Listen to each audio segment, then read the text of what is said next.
Shalom from Jerusalem. This is TV7's Israel at War update, and today is the 21st day since the Islamist terror organizations from the Hamas-controlled Gaza Strip launched an onslaught on Israel's south, perpetrating a massacre, murdering 1,400, mostly civilians, and wounding thousands of others.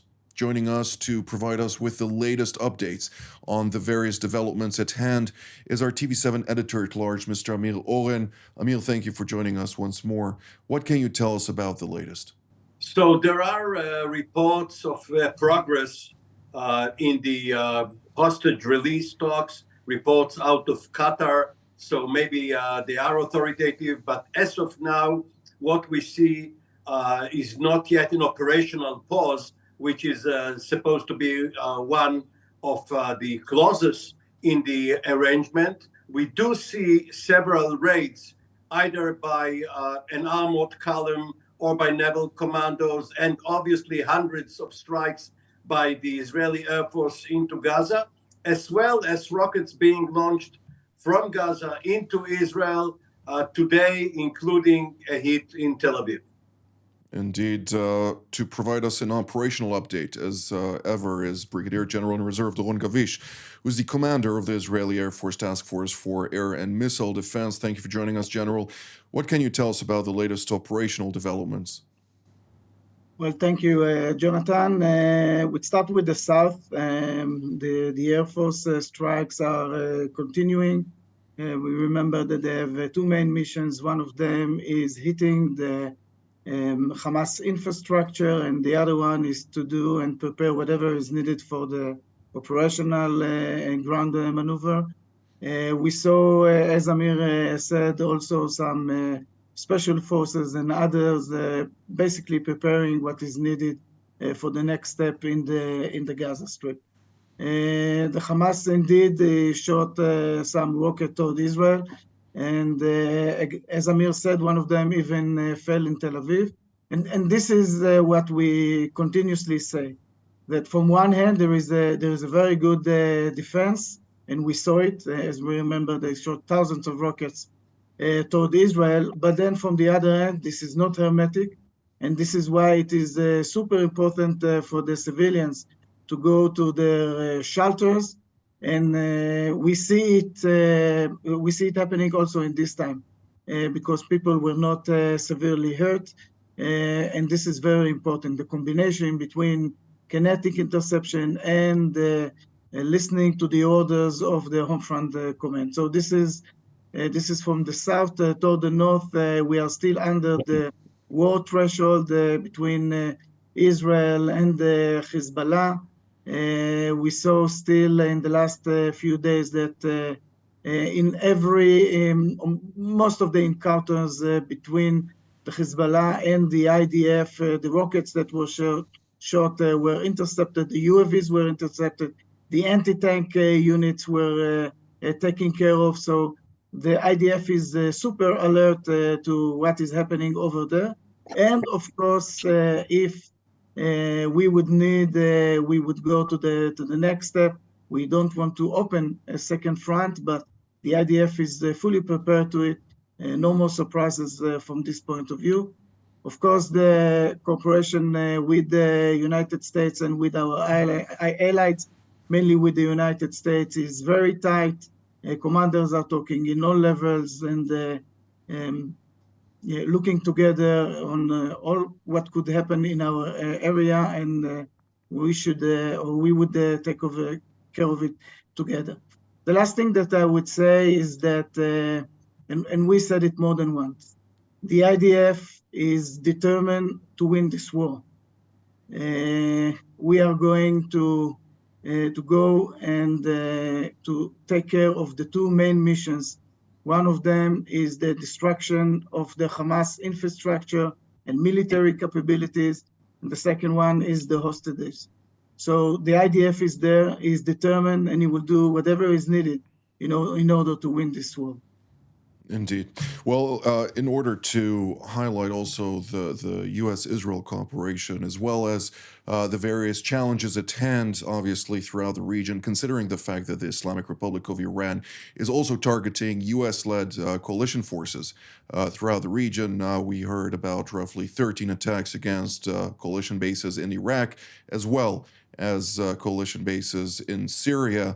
The United States just this morning struck several targets in the area of Al Bukamal, which is obviously in eastern Syria, targeting, according to the statement released by the Pentagon, infrastructure belonging to the Islamic Revolutionary Guards and affiliated proxy groups.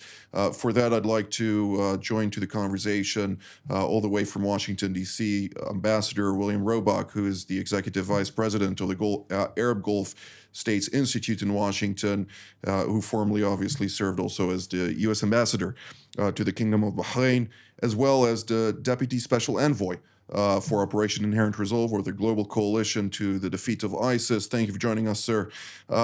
If you may provide us a little bit of an American perspective to the various complexities right now from a regional perspective, considering the fact that the United States obviously is a steadfast supporter of Israel. Nevertheless, it is also faced with a lot of heat from the key malign actor in this region, which namely is the Ayatollah regime in Tehran. Mm-hmm. Thank you, Jonathan.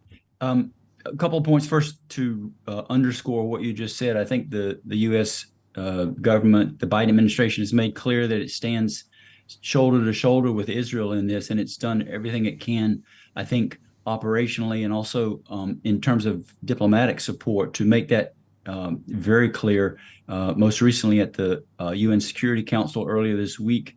And I think that support will continue. In the region, I think the Arab countries who have either normalized already through the Abraham Accords, the United Arab Emirates and Bahrain, or Saudi Arabia, which has considered it, I think they are facing some pressure from their populations, from the Arab street and the general situation, and they're modulating their statements to a certain degree, while still, I think, making clear that they're sovereign countries. They've made strategic decisions, or they will make strategic decisions, and they will do these things in their own interests. Saudi Arabia has proceeded with a very large investment conference and projected some degree of business as usual. And I think these countries will take it step by step. But I don't think there's any doubt in terms of their public messaging in the last couple of weeks that they have begun to modulate the degree to which they refer to the Palestinians' right for a state and concern about civilian casualties in Gaza.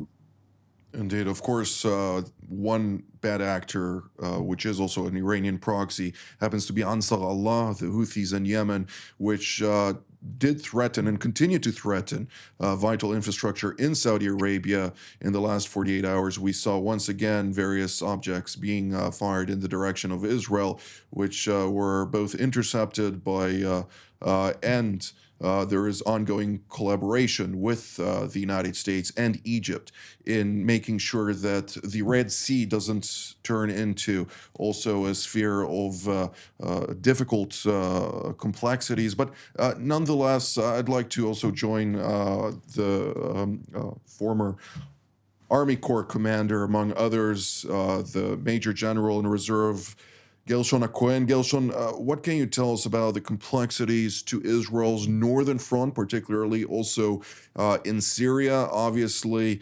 as also Ambassador Robach mentioned, the various complexities at hand on a regional scale. Syria happens to be also a theater of a lot of different foreign forces, not only the Americans and ourselves for the sake of mitigating Iran's influence there, but also the Russians. Nevertheless, the Russians have already stated that they don't see themselves dragged into this war. What can you tell us about Israel's perspective to the various complexities at hand? With just taking seriously the very deep pressure of uncertainty, Actually, in the last week, the Israeli perspective of whole arena became step by step quite clear. It means that there is main focus in the southern arena with determination to lead an offensive invasion toward Gaza, yet timing has not been decided. But just yesterday, I had a meeting with Prime Minister regarding that issue, and he was committed for that process. And regarding the other front, the whole order in the complicated arena made it clear that right now we are going on with engagement with Hezbollah, trying with all effort to prevent that the whole arena will just go away from control to a total war. This is now very clear to everyone. The same regarding other fronts.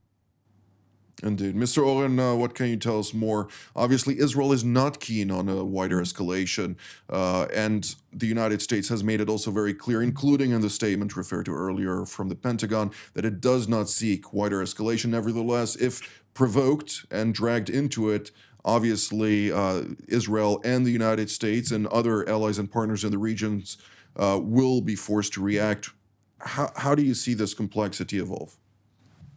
Well, let me deflect your question and echo an idea given to me by an authoritative source who asked to remain unnamed. And that is because the Hamas leadership is apparently hidden under the Shifa hospital in Gaza. And they are using the hospital for human shields. And the patients there, of course, are suffering from the lack of fuel. The suggestion is that the US Navy sent its hospital ship, the USNS Mercy, now in the Pacific, towards the coast of Gaza and transfer patients from Shifa to the ship. There are 1,000 beds with 600 medical staff there, commanded, by the way, by a Captain Jeffrey Feinberg. And they could be taken care of. The hospital would be evacuated, and Israel could have a free hand at whatever it wants to do under Shifa. If Hamas refuses to allow that, that will, of course, point again to its evil ideas. Not if, but when, considering the fact that Hamas at this stage, as mentioned yesterday in our update here on TV7, are shooting at civilians on Salahuddin route from the northern Gaza Strip towards the Han Yunis and southern Gaza Strip, which indicates they don't care for human lives. They don't care what the international community demands.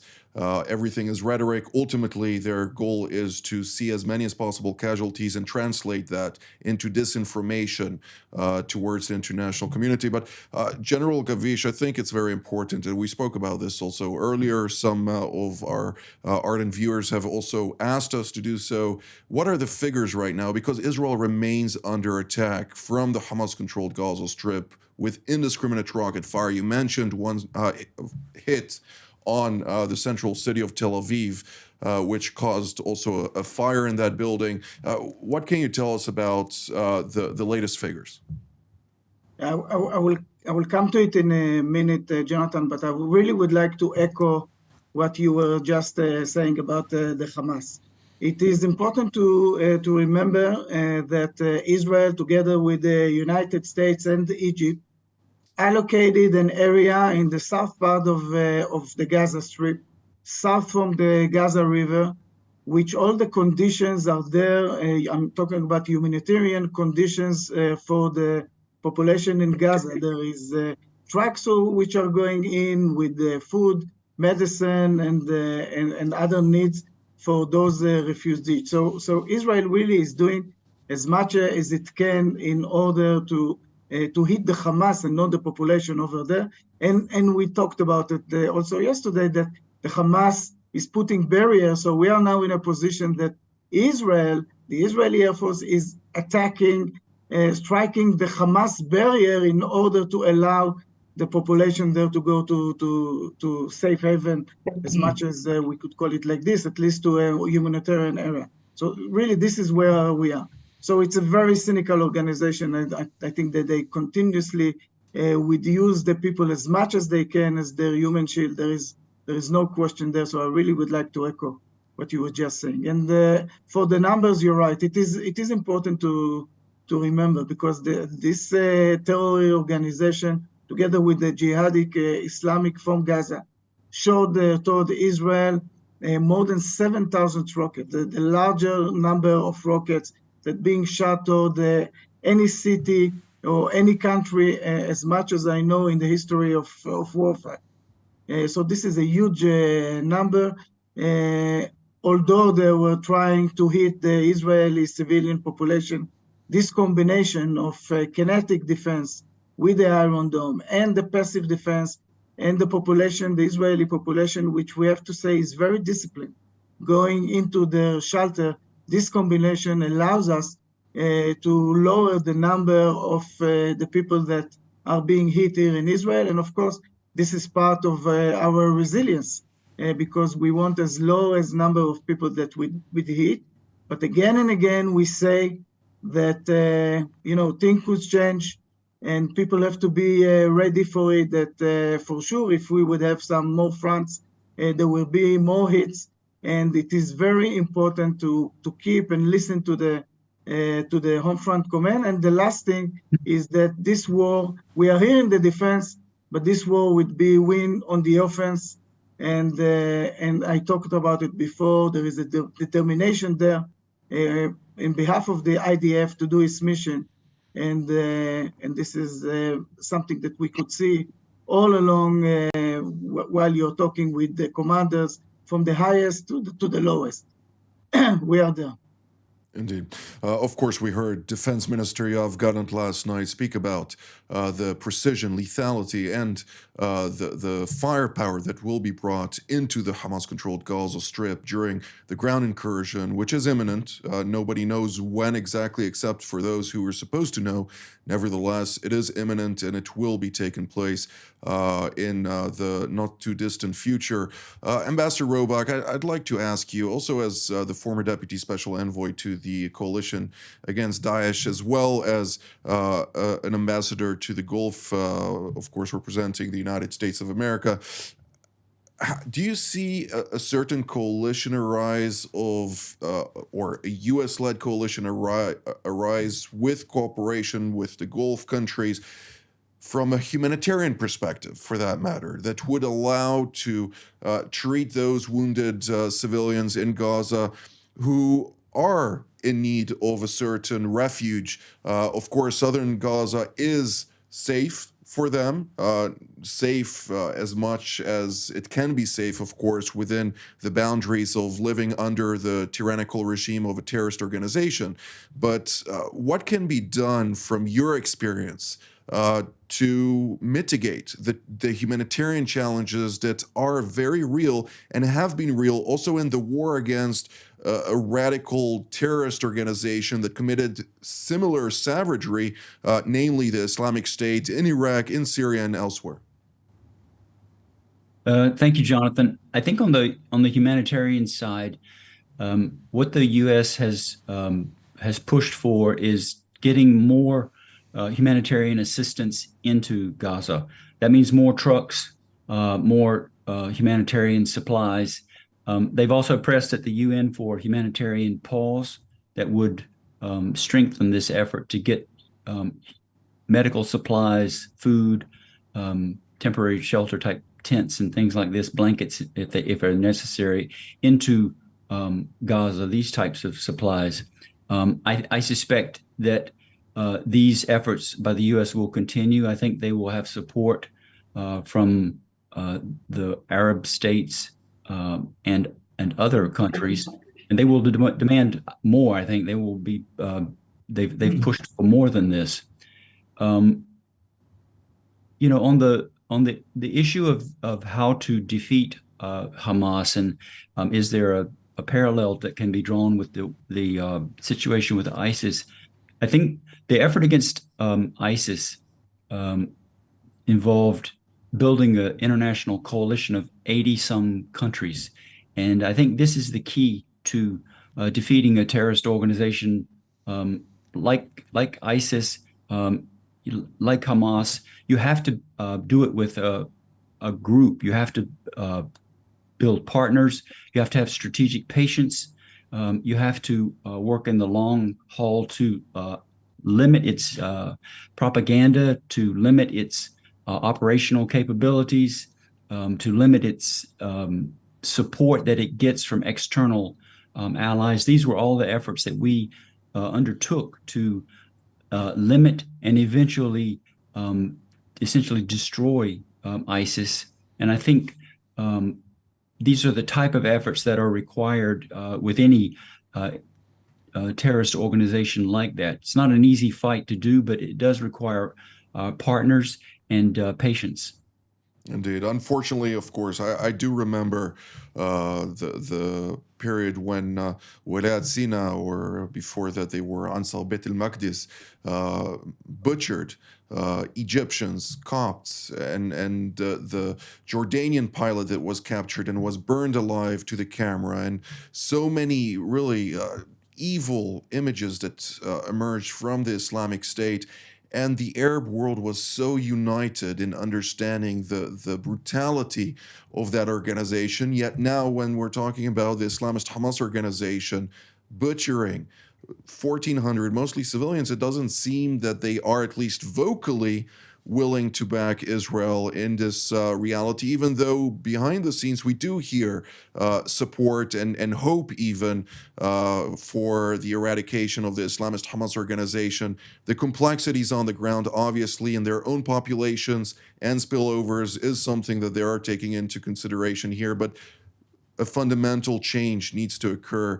And I'd like to revert to you momentarily to hear what you have to say about this. But before that, I'd like to move to you, General Hacohen.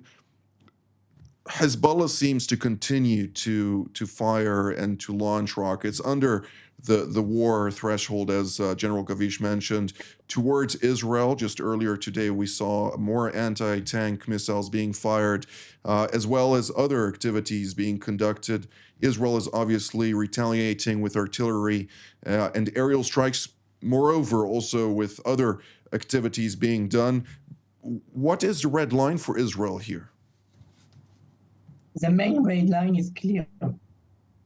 No force will attack Israeli positions beyond the border. No settlements, no military positions. If that will happen in a massive attack, this is a red line.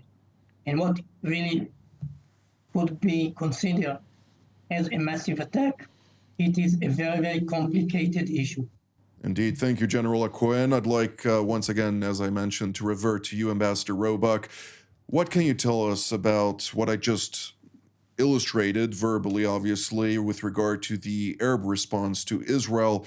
What can be done, obviously, in this very tumultuous environment? Thank you, Jonathan. It's a good question.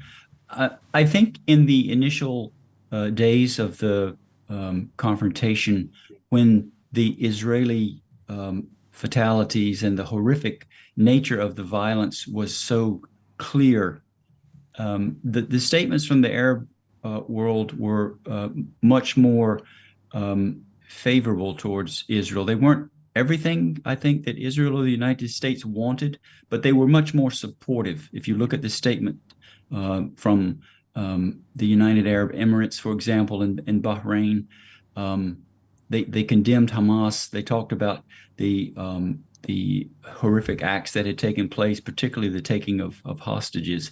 I think as the casualties on the Gaza side mounted and the number of civilians killed mounted, those statements in favor of Israel and of its right to defend itself and of the horrific attacks it suffered diminished, and the tone changed. Frankly, until the violence in Gaza, the death toll and injury toll for Palestinians diminishes, I'll be honest, I don't expect the tone of the statements coming out of the Arab world to change much. And the other point I would make is what they are emphasizing now is when this conflict is over, the necessary thing is to get back to an Arab-Israeli, a Palestinian-Israeli peace process that will work more towards a two-state solution. That's what the Emiratis said recently up in New York. This is what the Saudi foreign minister said recently in Riyadh. Indeed. Well, we're drawing near to the end of... May I say something about that? 2 sentences, General Aquin. One sentence. Perfect. According to that experience, we must re-emphasize the lessons that Israel could never be defended from the Thatcher Clinton program is a disaster for Israel. We cannot allow other withdrawal in West Bank. Never. Indeed.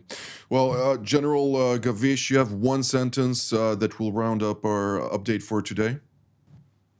Well, I think, it's important to highlight also the resilience of the Israeli people that we saw all over the last 3 weeks. There were all kinds of talks about how are we together and how strong we are. And I think we saw how united we are all in this. And I think that this is super important for the resilience of Israel. Indeed. Thank you, General Gavish. Unfortunately, this is all the time that we have for today. I'd like to thank TV7's editor-at-large, Mr. Amir Oren, General Gavish, Ambassador Roebuck, and General Aquin for being part of today's update. And I'd like to thank all of you at home as well. Following this TV7 Israel at War update, we will air, as ever, our TV7 Israel news bulletin, after which we will once again have TV7 Powers in Play, a lengthy discussion by some of the top strategic minds of Israel joining around this table, including the former National Security Director, Uzi Arad, as well as others that are part of this discussion, hosted, of course, by our TV7 editor-at-large, Mr. Amir Oren. Until then, shalom from Jerusalem.